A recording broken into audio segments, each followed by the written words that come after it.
Pada suatu malam yang gelap di bulan Maret 2021, bayangan gedung-gedung kota London menari-nari di balik cahaya gemerlap. Di tengah kegelapan malam, seorang wanita bernama Sarah Efrat berjalan kaki dengan langkah mantap pulang ke rumah setelah menikmati waktu di rumah temannya. Dia baru saja menyelesaikan percakapan hangat dengan pacarnya melalui telepon dan berjanji akan bertemu kembali esok hari. Perjalanan pulang dari rumah temannya terasa seperti sebuah petualangan ke dalam keheningan malam yang mendalam. Namun, apa yang dimulai sebagai perjalanan pulang yang biasa-biasa saja berubah menjadi sesuatu yang menakutkan dan tak terduga ketika seorang pria menghentikannya sambil menunjukkan surat tugas polisi.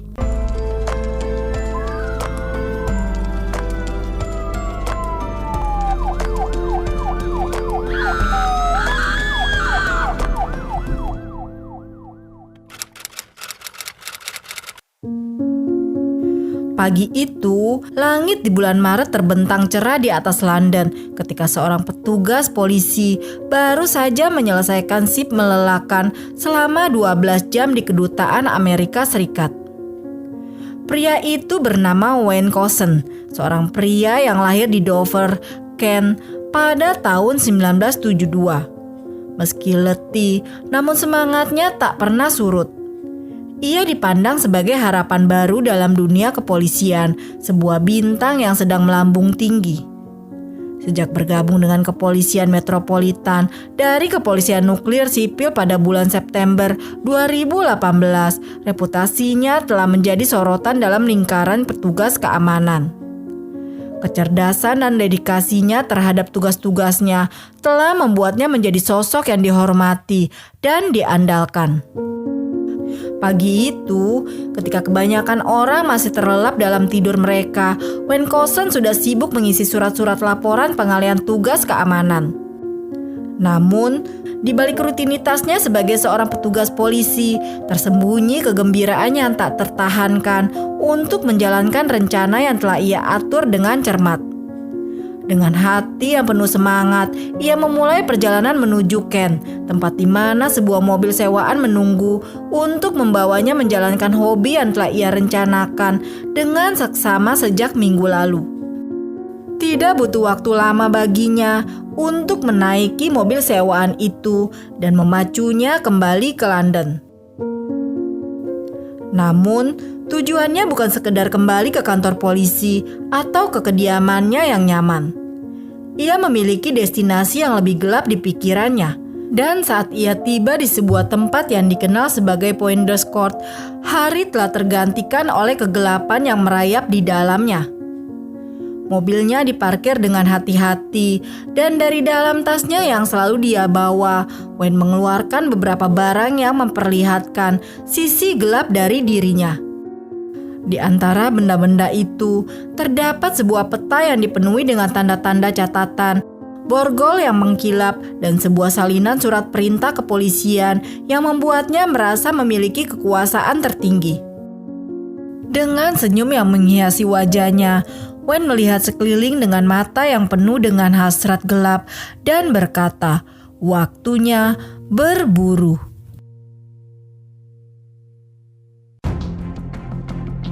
Dalam sorotan lampu jalan yang berkedip, seorang gadis cantik tersenyum lebar melambaikan tangan ke arah temannya. Gadis itu adalah Sarah Efrat, sosok yang memiliki cerita hidup yang menarik. Ia dilahirkan di Surrey pada bulan Juni 1987 dan dibesarkan di kota York sebelum melanjutkan pendidikannya di Fulford School. Namun, keingintahuannya membawanya lebih jauh, mengikuti studi di bidang geografi manusia di Universitas Durham dari tahun 2005 hingga 2008. Kehidupan Sarah terpatri di daerah Brixton Hill, di mana ia menjalani karir sebagai seorang eksekutif pemasaran di sebuah agensi media digital. Saat jam menunjukkan pukul 9 malam, Sarah berpamitan dengan temannya dan ia segera meninggalkan rumah temannya itu yang berada di Litwatt Road, sebuah jalan sunyi dan dikelilingi oleh bangunan-bangunan bertingkat.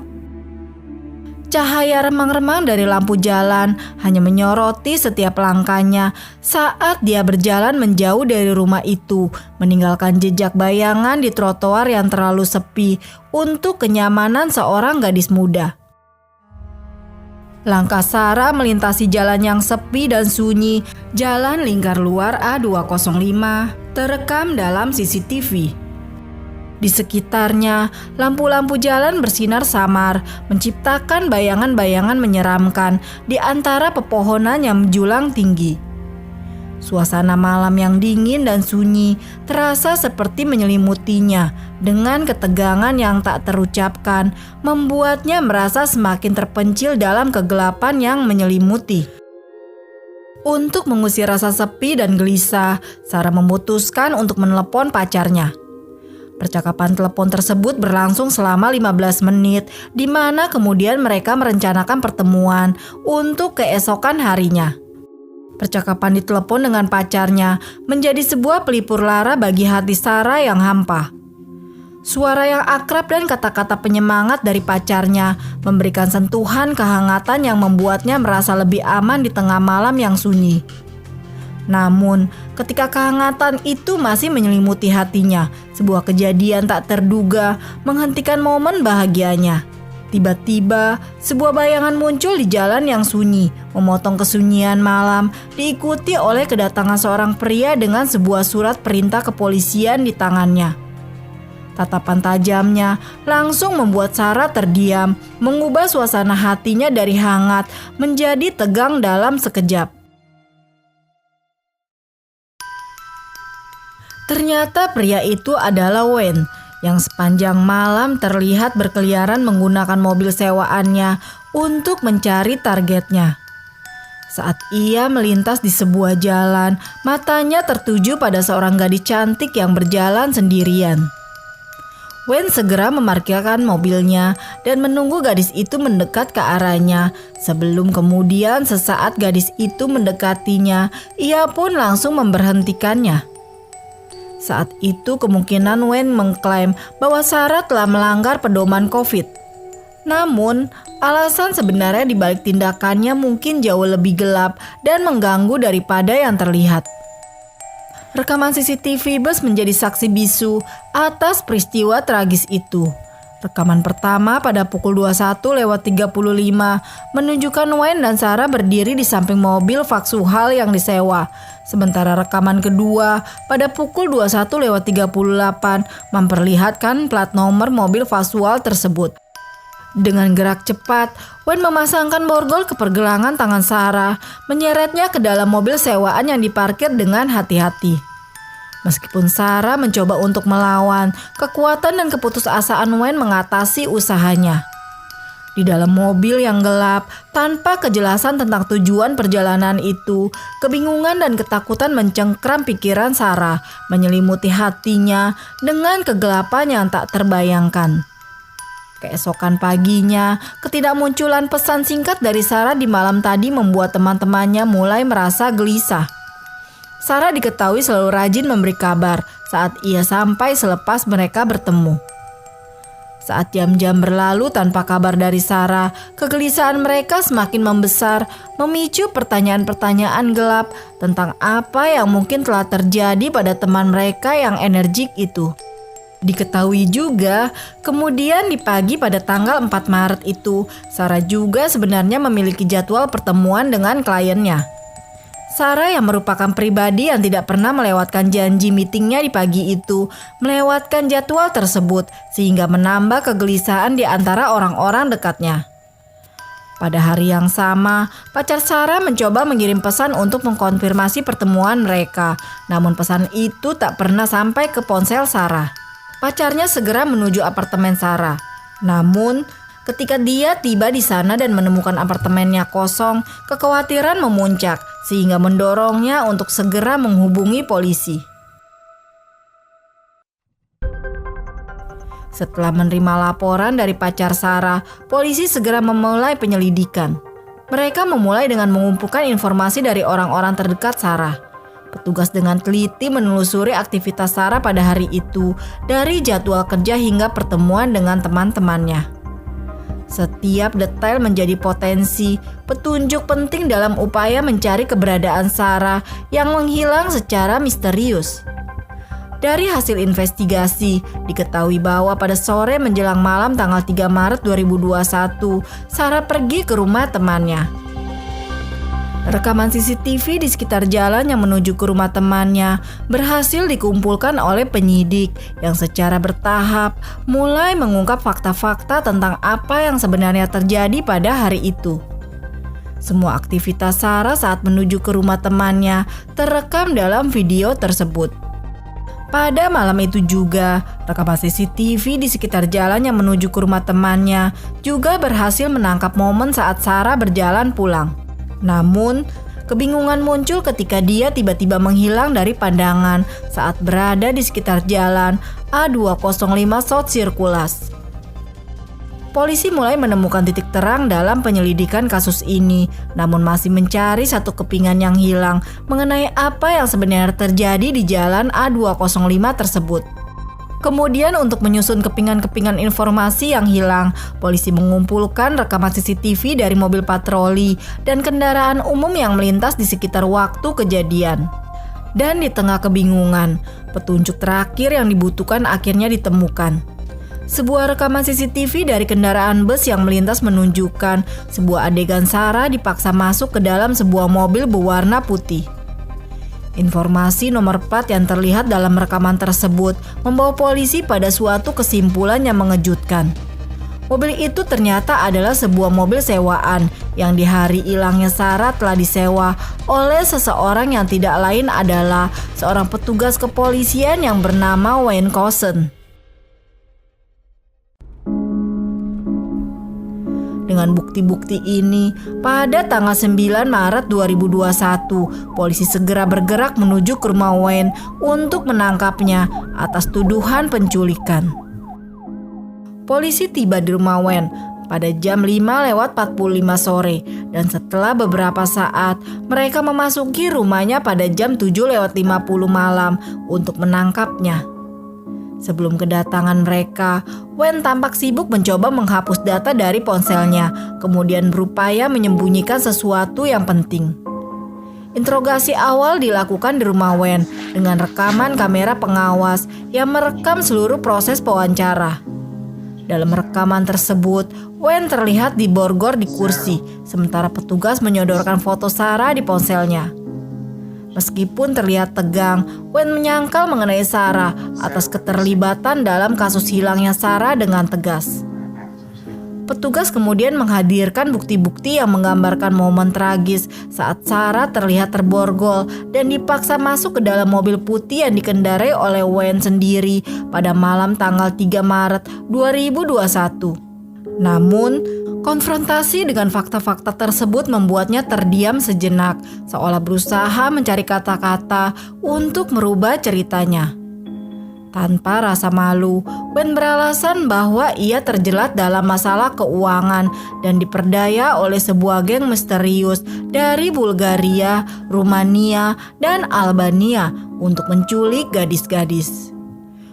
Meskipun mengakui perbuatannya menculik Sarah, namun ia menegaskan bahwa Sarah masih hidup saat ia meninggalkannya, dan dengan nada yang terbata-bata, ia menambahkan, "Jika saya bisa melakukan sesuatu untuk mendapatkannya kembali saat ini juga, saya akan melakukannya."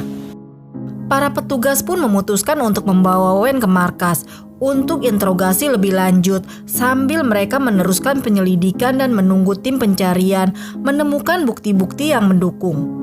Di tengah ketegangan dan kekhawatiran, upaya penyelidikan terus dilakukan dengan harapan bisa mengungkap keberadaan Sarah dan mengungkap kebenaran di balik kejadian yang misterius tersebut. Tepat keesokan harinya di tanggal 10 Maret, sebuah info positif muncul dari regu pencarian, di mana tim menemukan sisa-sisa tubuh di dalam sebuah tas besar. Mereka pun segera membawa tas tersebut ke pusat forensik, dan setelah diidentifikasi dari data gigi yang ada pada tubuh tersebut, dipastikan itu adalah jenazah Sarah. Berkat penemuan ini, status tuntutan penculikan ke Wayne diubah menjadi tuntutan penculikan dan pembunuhan.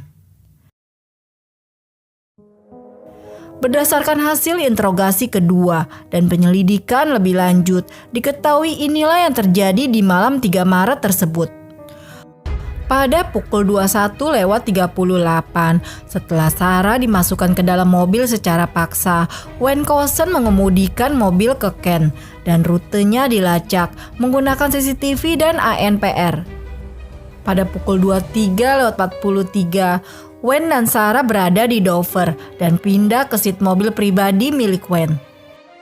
Antara pukul 23:53 dan 00:57 pada tanggal 4 Maret, telepon genggam Wayne terhubung ke situs seluler di daerah Silverwood dan diyakini tepat saat itulah dia mulai melakukan perkosaan kepada Sarah.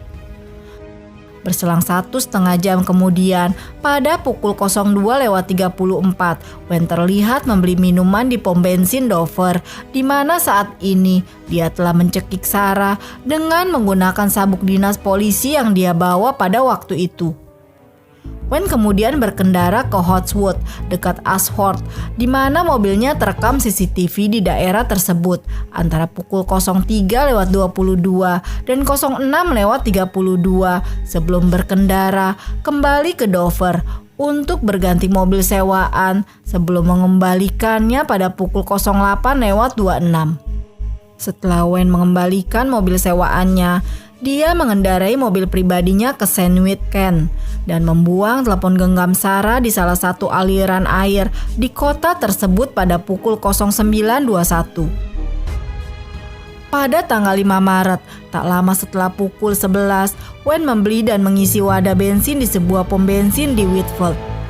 Dia kemudian pergi ke Hotswood, di mana mobilnya terekam oleh CCTV pada pukul 12:37 dan membakar tubuh Sarah yang dia letakkan sebelumnya di dalam lemari es.